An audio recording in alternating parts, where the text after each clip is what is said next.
I am fucking livid.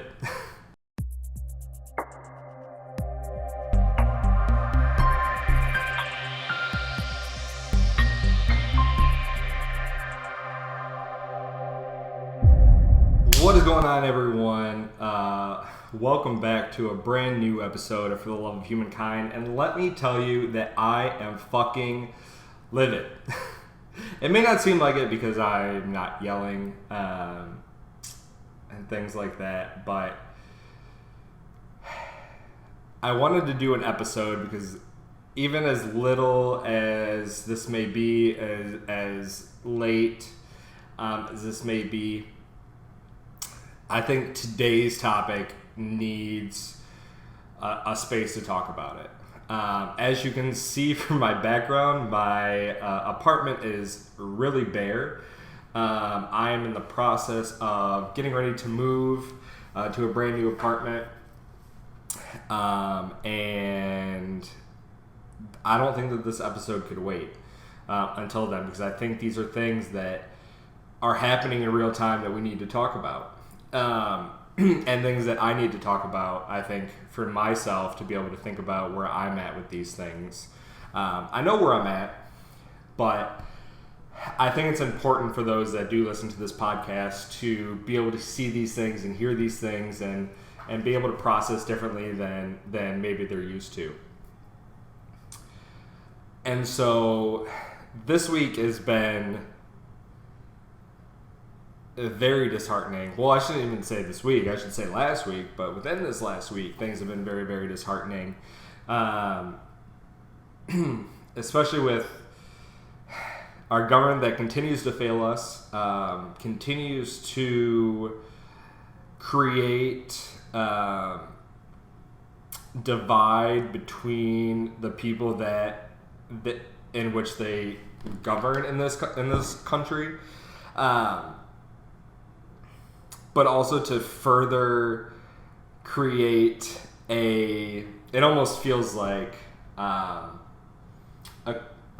cohesion between church and state, which we are seeing over and over again. And we all know that these things are supposed to be separate, or at least we thought they were supposed to be separate. But the big thing that's got me thinking about this episode and talking about it is obviously the overturning of Roe v. Wade, which granted federal safety for abortions,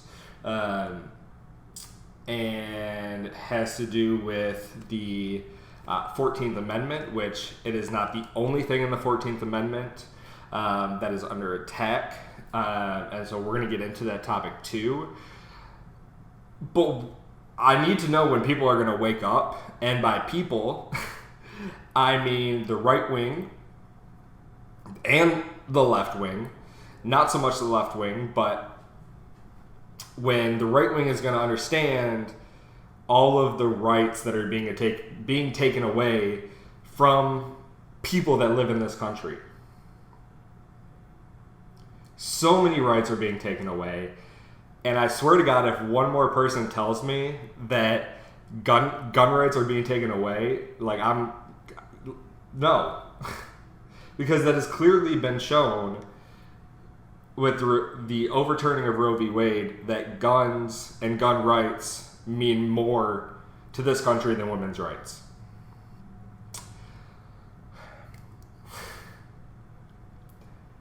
Like I said, I am livid. I am feeling a lot of different things, and we are at a point, we have been at a point where our government has continued to fail us.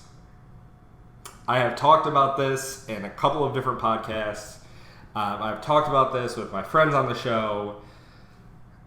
And this is just a never-ending cycle, and I don't know what it is that is keeping people from realizing this. Like, our government has become Big Brother. It has become what George Orwell has predicted. It has become all of these things And we're still sitting here debating whether or not we should be voting for one person or another, or more than two people. Like, we shouldn't be voting just for two people. There should not be an election for just two people. But I've talked about that in season 1. I'm not going to revisit that right now. I'm going to talk about it a little bit, but we'll come back.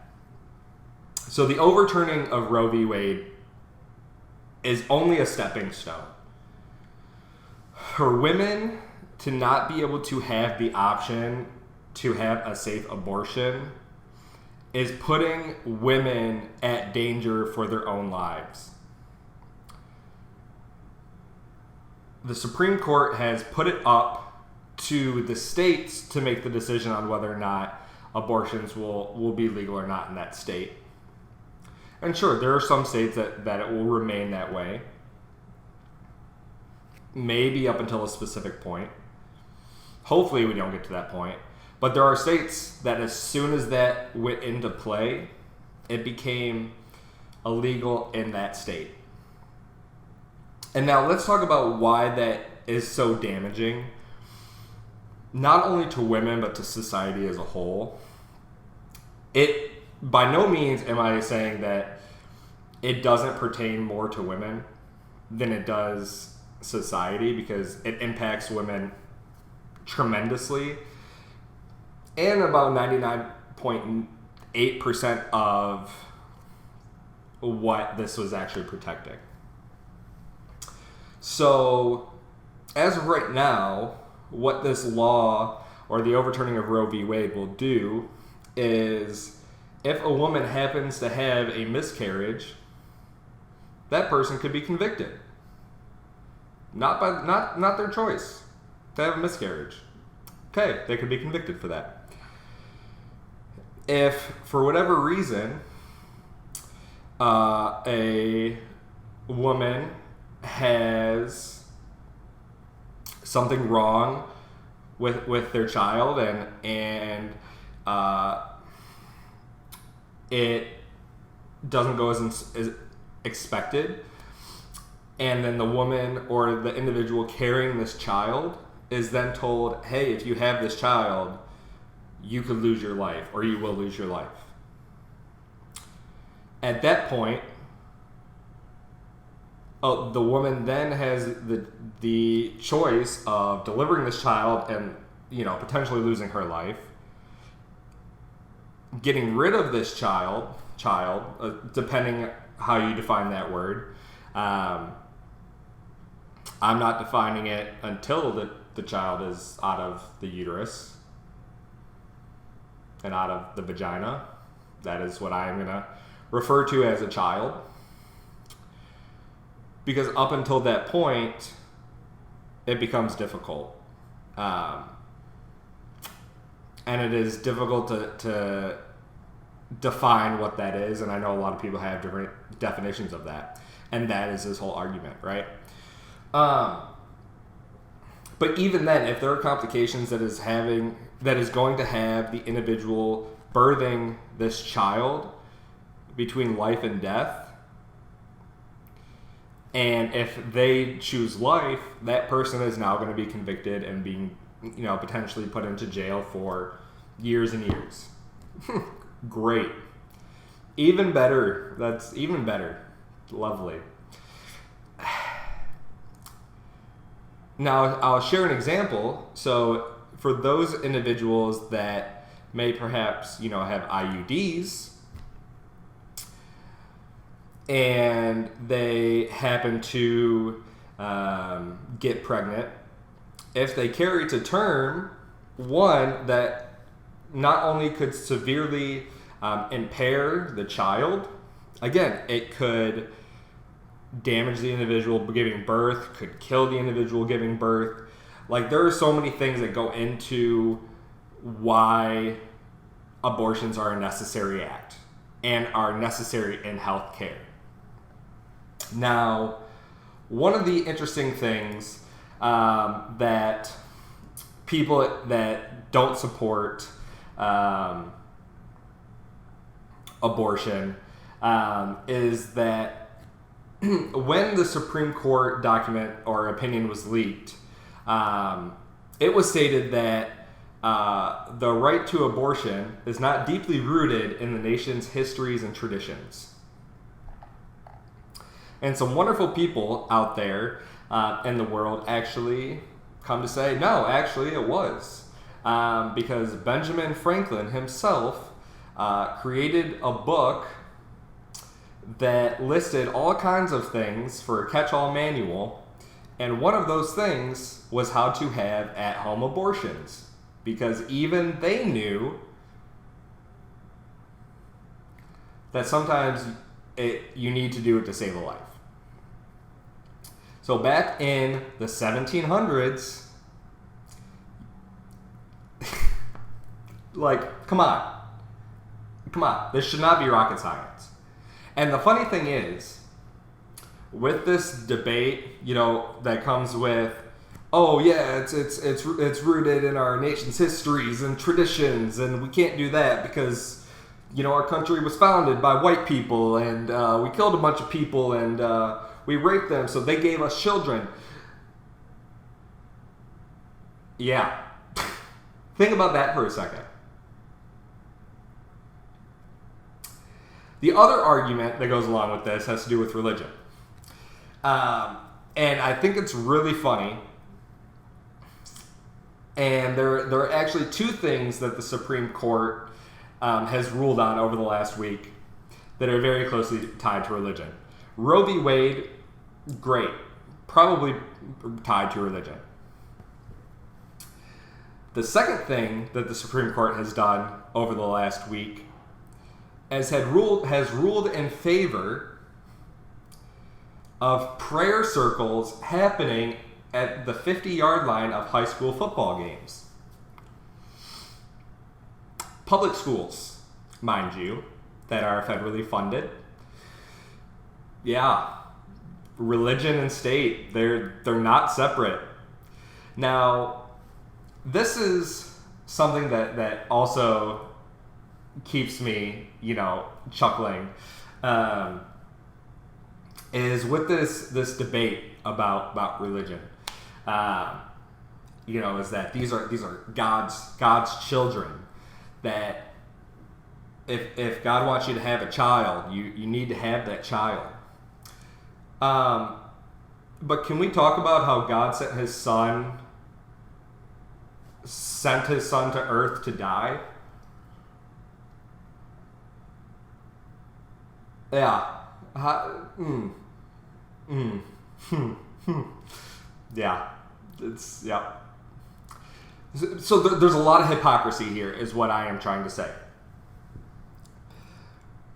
Because if you, on one side of the argument, are saying that you are pro-life,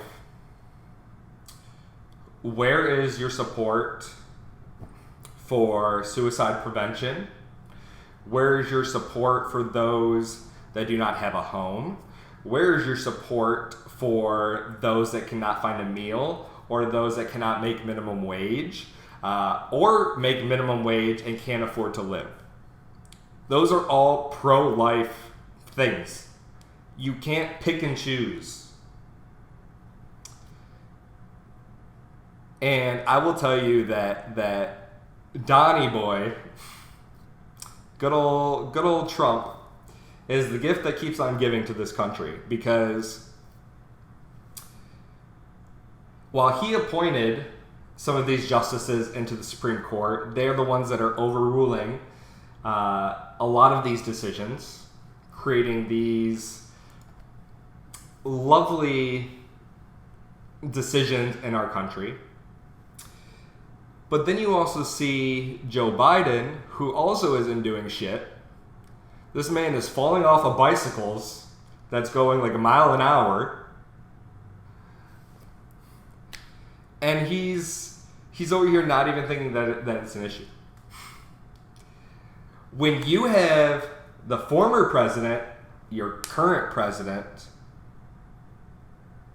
not giving a shit about the human rights that are being stripped and taken away continuously, you don't live in a country that cares about you.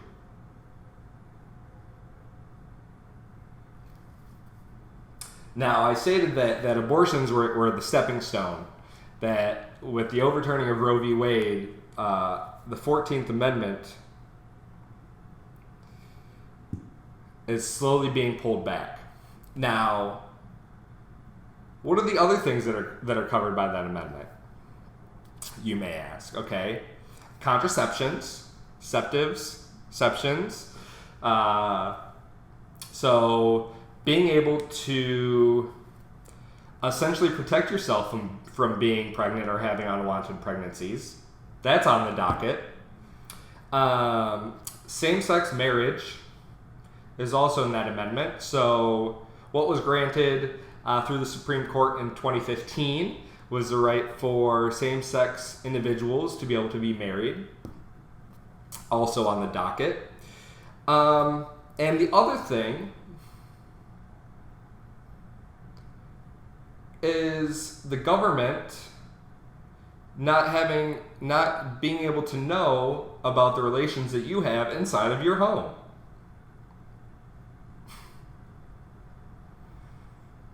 Those seem like very important things to me. And also, like, when you live in a capitalistic society, like, those are all things that bring you money. So again, these things don't make sense. Now, I want to talk a little bit, not much, because this is not a man's issue. It is a man's issue for a variety of different ways, but this is really focused on the health and safety of the women in our society, or the individuals that give birth and reproduce. But it's also interesting because I was doing some research today, because I was like, I need to have some things to provide information for you all. And where do I go for a lot of my information? I go to NPR for a lot of my information. And if you've ever been on NPR, they are really good at providing you what the fuck is going on. And so one of the things that I found in this article talked about how there was a national survey for family growth. And in this survey, 1 in 5 men were involved in an abortion. Now, this probably is not very, very accurate, because the number is probably much higher. And the reason that I bring this up is because not only is there a mental health implication for the women that are going through pregnancy, that may have a miscarriage, that now, if they have a miscarriage, may face fines, or may face time. If they come to term, like, they may lose their life. Like, there are a lot of things in that mental health realm that go with that. But on the flip side, there is also a lot of mental health implications that can go with the individual that impregnated the other individual. And based on a quote from the survey, they talked about, they say that some men who may see abortion as a failure on their part to be a better partner or potential father, or for those whose social and cultural backgrounds have made them feel as if abortion is wrong, disclosing an abortion can be challenging or uncomfortable. Okay, so there's a lot in that, right? They may see that as a failure. They may be like, now I'm not even going to have the chance to feel like I can be a dad. Some of these men may never know that they impregnated somebody and that person got an abortion. Like, there is a lot to process there. Now, I'm not saying that because, they have that right to know. I'm just saying that on the flip side, it does impact men as well for Roe v. Wade to be stripped away. The other thing that's interesting that shows why it's important for those involved in abortion, or how should I change that up? That young men being involved in abortions are actually more likely to pursue college and earn more, which is interesting. And not a lot of people probably think about that. And so from a capitalistic perspective, overturning Roe v. Wade makes zero sense. Because men, especially if they're under the age of 20, they have a child. We've all seen 16 and Pregnant? I don't know what that show is called. Teen Moms, one of them, where some of these men go into the workforce right away. They don't end up earning enough to support them and their family. Huge mental health issue, huge detriment to the capitalistic society that we live in.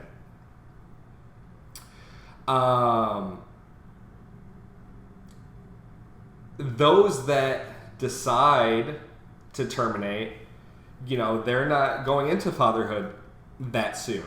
They're able to go to college. They're able to make more money. They're able to then give back to society and then be there to delay their parenthood to actually be able to support their children. Funny how that works out. The other thing that I thought was interesting in this article is that we have created in our society an us versus them narrative between men and women.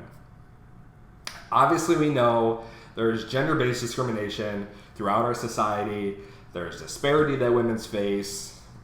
There's a whole list out there. Like, you can literally Google it and you will find it. But it's creating more of a rift now between men and women with reproductive rights. Right? And it's interesting because, one, men are a part of this. Cis men, I should say, are a big part of this issue. Right? One of the ways that is being shared out there about supporting women, their reproductive rights, is for men to get vasectomies, which is reversible. So, at the time that you're ready to have a child, great, you go get a reverse, is it called a reverse vasectomy? I don't know, something like that. But men can go out and do that. A lot more effective when you are doing the dirty deed, And I went to a rally on Friday, the Decision Day rally, and a lot of the chants that you hear. Also went to a rally back in October with Frank and Robbie down in North Carolina. And a lot of what you hear are, the women screaming and chanting, my body, my choice. The men that are there will typically say something along the line, her body, her choice, or your body, your choice. You also say, I'll support her no matter what.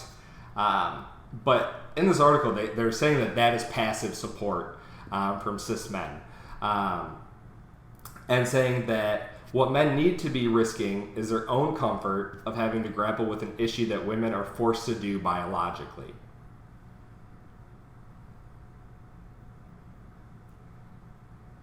What men need to be risking is their own comfort of having to grapple with an issue that women are forced to do biologically. To reproduce. And I don't think men, the average man, I don't think comprehends that. And so when you look at the failure that our government is putting out there in front of us, when you are looking at the failure that the Supreme Court is doing and will continue to do unless action is taken,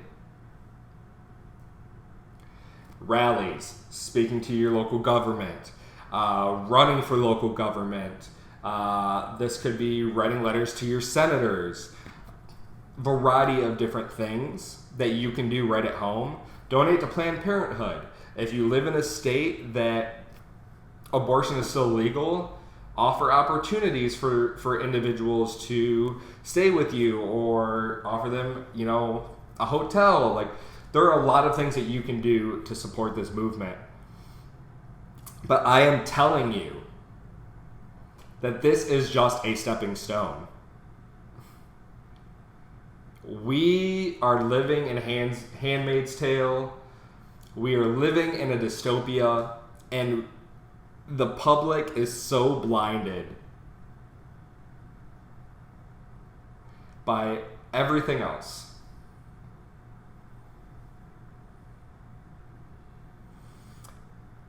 And so it's time to get your head out of your asses. And I'm going to get flack for this, and I don't care, because these are things that are happening. These are things that are happening close to me. These are things that are happening far from me. And these are things that are happening to all of us all around every day. And that should be enough for you to care about these decisions that are being made. And we shouldn't be waiting until an election to step up and stand out. We shouldn't. Because we've seen that doesn't work. We have seen the majority select one thing and that not be the thing that ends up being. And so I'm frustrated.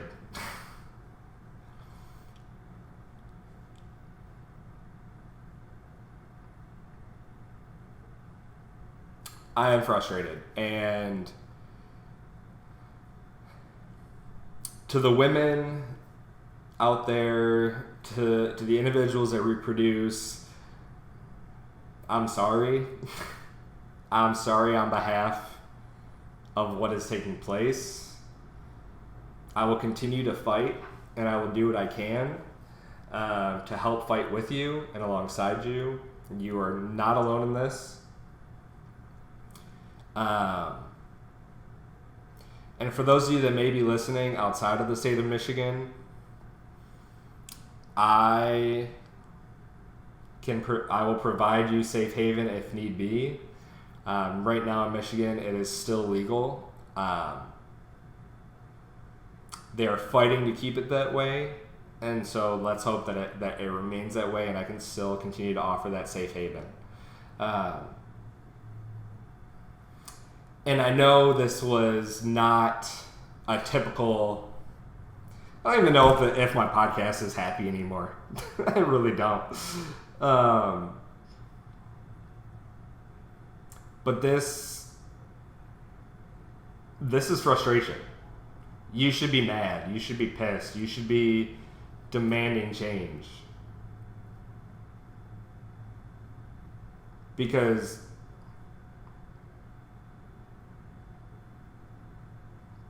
you don't want to see somebody lose their life producing somebody else, producing another life. Like, that is not fair. And if you are so concerned about the money in this society and so concerned about being able to support your own, there is money in this selfishly that you could also get behind. And I'm not saying that you should be doing it for that, but if you needed an excuse to justify your reasoning, there's your justification. And so I thank you if you stuck around for this rant of a podcast. I'd like to say that there are brighter days ahead. It's going to get more difficult before it gets easier. And we need to continue to fight for what we believe in, and fight for each other, and fight for our rights. So thank you for listening. Until the next episode of For the Love of Humankind, I'm Jeff, and we'll see you next time.